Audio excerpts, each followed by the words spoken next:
বৃহস্পতিবার পবিত্র রাতে কেউ যদি এই দোয়াটি 100 বার পরে কোনো দিন পৃথিবীর কোনো মানুষের কাছে তার হাত পাততে হবে না।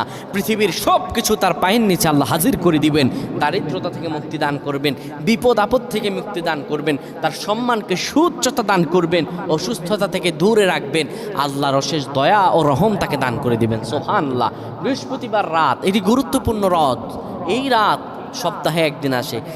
আরবিতে রাত আগে আসে, দিন পরে আসে। সুতরাং বৃহস্পতিবারের যে দিন গিয়ে রাত, এটি বৃহস্পতিবার রাত নয়, এটি শুক্রবারের রাত, এটি জুমাবারের রাত, এটি দোয়া কবুলের রাত, আল্লাহর কাছাকাছি হওয়ার রাত। সুবহানাল্লাহ। এই বৃহস্পতিবার রাত আল্লাহ তাআলা বান্দার দোয়া কবুল করেন।